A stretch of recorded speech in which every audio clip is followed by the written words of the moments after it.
এই মুহূর্তে টঙ্গীর ইজতেমা ময়দানে আছেন সহকর্মী তোহা খান তামিম। সরাসরি চলে যাচ্ছি তার কাছে।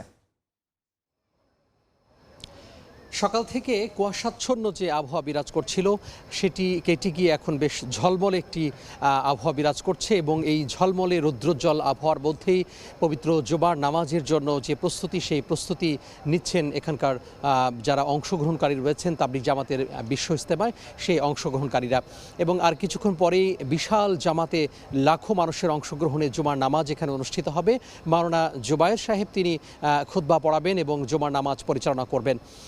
ঠিক আমার পেছনে বিশাল যে প্যান্ডেল, বিশাল যে জমায়েত বিশ্ব ইজতেমা, সেই বিশ্ব ইজতেমার জমায়েতে দেখতে পাচ্ছেন আপনারা যে পাখির চোখে দেখা যাচ্ছে যে এখানে যে লাখো মানুষ তাদের কিন্তু আনাগোনা এবং আর কিছুক্ষণ পরেই জুমার নামাজ এখানে অনুষ্ঠিত হবে।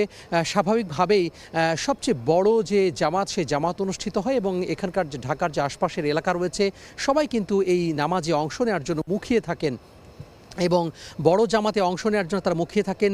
আমরা লক্ষ্য করে থাকি যে আশপাশে যে প্রধান সড়ক রয়েছে সে প্রধান সড়ক তো বটেই, আশপাশে যে বিভিন্ন অলিগলি রয়েছে, সড়ক রয়েছে, ফুটপাত রয়েছে, সব জায়গায় কিন্তু এখানে তারা অবস্থান নেন এবং এখানে তারা জুমার নামাজে অবস্থান নিয়ে তারা সেই জুমার নামাজে অংশগ্রহণ করার জন্য মুখিয়ে থাকেন। এবং জুমার নামাজ পরবর্তী মানুষের ঢল নামে এবং সেই ঢল মোকাবেলা করতে কিন্তু বলা যায় যে যে আইনশৃঙ্খলা বাহিনী রয়েছে, প্রশাসনের মাঠ পর্যায়ের কর্মকর্তা কর্মচারীরা রয়েছেন, তাদের বেশ হিমশিম খেতে হয়। এবং কিছুক্ষণ আগে মুসল্লিদের সাথে কথা হয়েছে আমার, তারা বলছিলেন যে এই জুমার নামাজেই তারা চাইবেন যে সৃষ্টিকর্তার কাছে বলবেন যে দেশ ও জাতির জন্য দোয়া চাইবেন যাতে দেশের মঙ্গল হয়, জাতির মঙ্গল হয় এবং ব্যক্তি জীবন থেকে শুরু করে তাদের যে রাষ্ট্রীয় জীবন সব কিছুতে যেন মঙ্গল কামনা করবেন তারা এবং সব কিছু যেন ইসলামের যে সুমহান বাণী সেই সুমহান বাণী পৌঁছানো যায় সেটি তারা আসলে বলবেন। আরেকটি বিষয় এখানকার শীর্ষ মুরব্বীরা বলার চেষ্টা করছেন যে এই দুনিয়ার জীবন কিন্তু ক্ষণস্থায়ী, স্থায়ী জীবন হচ্ছে পরকালীন জীবন।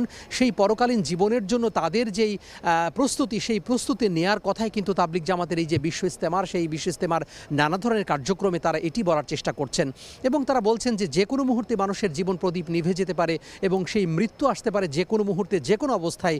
সেই মৃত্যুর জন্য আমরা কতটুকু প্রস্তুত সেই প্রস্তুতির নেয়ার কথা তারা বারবার করে বলছেন।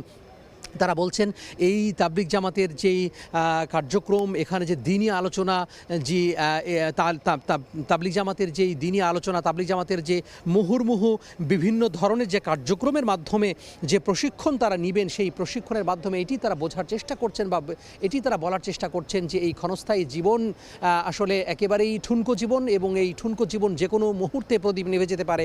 সেজন্য স্থায়ী জীবনের জন্য সকল ধরনের যে প্রস্তুতি সেই প্রস্তুতি রাখার কথাই তারা বলছেন, তথা এইখানে যে মেহনত তারা দিচ্ছেন সেটির কল্যাণে যেন পরকালীন মুক্তি তারা পান এবং আল্লাহ এবং রাসূলের যে সন্তুষ্টি অর্জন সেই সন্তুষ্টি অর্জন তারা যেন করতে পারেন সেই ব্যবস্থা তারা করছেন। তো আর কিছুক্ষণ পরে জুমার নামাজ এবং সেই জুমার নামাজের প্রস্তুতি তারা মুসল্লিরা নিচ্ছেন। তো এই ছিল টঙ্গীর বিশ্ব ইজতেমা থেকে আমার হাতে সবশেষ। সরাসরি যুক্ত ছিলাম টঙ্গীর ইজতেমা ময়দানে।